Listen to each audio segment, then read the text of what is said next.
ICC T20 world cup 2026 ഇന്ന് വീറും വാശിയുള്ള ഒരു മത്സരം കാണാനിടയായി. ഇംഗ്ലണ്ടും ഇറ്റലിയും തമ്മിലുള്ള മത്സരം.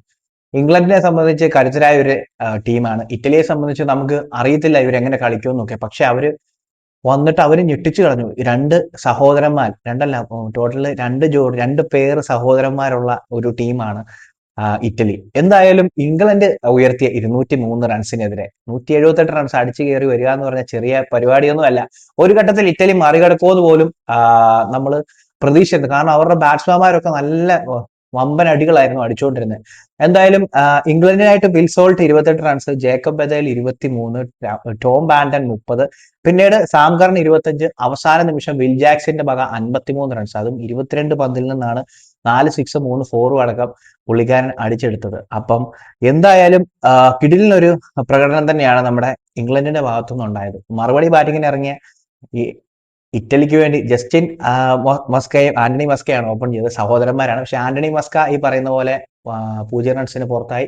ജസ്റ്റിൻ മസ്ക 43 റൺസുമായിട്ട് കളം വാണു. അതിനുശേഷം വന്ന ബെൻ മനാറ്റി, ഗ്രാൻഡ് സ്റ്റുവർട്ട് തുടങ്ങിയവർ കുറ്റനടികളുമായിട്ട് ഇറ്റലിയുടെ സ്കോർ ഉയർത്തിക്കൊണ്ടിരുന്നു. ഒരു ഘട്ടത്തിൽ ഇറ്റലി സ്കോർ മറികടക്കും എന്നുള്ളൊരു സാഹചര്യം വരെ എത്തിയിരുന്നു. ആ ഒരു സമയത്ത് സാം കറന്റെ അത്ഭുതകരമായ ബോളിംഗ്, ആ ഒരു ബോളിംഗ് പ്രകടനത്തിലാണ് കളി ശരിക്കും തീരുമാനമായത്.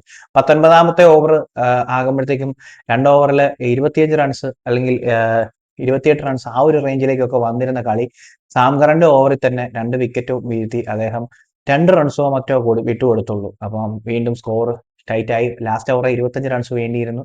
ജാമി ഓവർടൺ വന്ന മികച്ച ഒരു ഓവർ എറിഞ്ഞു, ഒരു വിക്കറ്റും വീഴ്ത്തി. അങ്ങനെ ഇറ്റലി ഓൾ ഔട്ട് ആവുകയായിരുന്നു. എന്തായാലും അസോസിയേറ്റ് ആയിട്ട് വന്നിരുന്ന ഒരു രാജ്യത്തിന്റെ ഭാഗത്തുനിന്ന് ഇത്രയും മികച്ച ഒരു കളി വന്നിട്ടുണ്ടെങ്കിൽ എനിക്ക് തോന്നുന്നു ഈ കളിയുടെ ഇടയ്ക്കൊക്കെ കമന്റേറ്റേഴ്സ് പറയുന്നുണ്ടായിരുന്നു ചില പ്ലേയേഴ്സ് ഒക്കെ ബിഗ് ബാഷ് പോലെയുള്ള ലീഗുകളിൽ കളിക്കുന്നുണ്ട്, ചിലപ്പോൾ അതിന്റെ പരിചയമായിരിക്കും.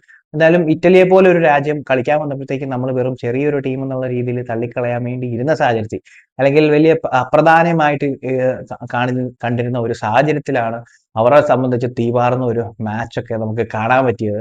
ഈ അസോസിയേറ്റ് ആയിട്ട് വന്നിരിക്കുന്ന ചില രാജ്യങ്ങൾ നമുക്ക് പറയാതിരിക്കും. സ്കോട്ട്ലൻഡ് നല്ല കളി കളിച്ചു, അതുപോലെ തന്നെ നേപ്പാളിന്റെ ഭാഗത്തുനിന്ന് നല്ല കളി വന്നു, അതുപോലെ തന്നെ ഇപ്പൊ കണ്ട ഇറ്റലി ഒരു കളി ജയിക്കുകയും ചെയ്തായിരുന്നു. രണ്ടാമത്തെ ഈ കളി ജയിക്കും എന്നുള്ളൊരു ഇതായിരുന്നു.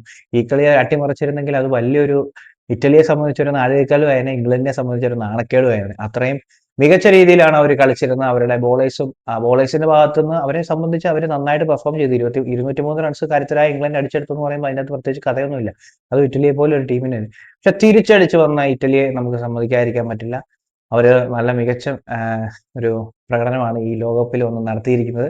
അങ്ങനെ എന്തായാലും ഇംഗ്ലണ്ട് 2 കളികളാണ് വിറച്ച് ജയിച്ചത്. ഒന്ന് നേപ്പാളിനെതിരെ വെറും 4 റൺസിനാണ് ജയിച്ചത്. അതുവരെ നേപ്പാള് നല്ല ഫയർ കളിയൊക്കെ കളിച്ചാണ് തിരിച്ച് കേറി വന്നത്. 4 റൺസിന്, അന്നും സാം കറൻ തന്നെയാണ് ടീമിനെ രക്ഷിച്ചത്. ഇന്നും സാം കറന്റെ ഓവറുകൾ തന്നെയാണ് ഇറ്റലിക്ക് തോൽവി സമ്മാനിച്ചത്. അല്ലാത്ത പക്ഷം ഇംഗ്ലണ്ട് വലിയൊരു തോൽവി നേരിട്ടേനെ. കാരണം ചേസ് ചെയ്ത് ഇത്രയും വലിയൊരു സ്കോർ ഒരു അസോസിയേറ്റ് രാജ്യം വന്ന് ചേസ് ചെയ്ത് ജയിക്കുക എന്ന് പറഞ്ഞാൽ അത് ചെറിയ കാര്യമൊന്നുമല്ല. എന്തായാലും വളരെ ആവേശകരമായ മത്സരത്തിൽ ഇംഗ്ലണ്ട് അവസാനത്തെ ആ 3 ഓവറുകളിൽ അല്ലെങ്കിൽ ആ 2 ഓവറുകളിലായിട്ടാണ് കളി തിരിച്ചു പിടിച്ചത്.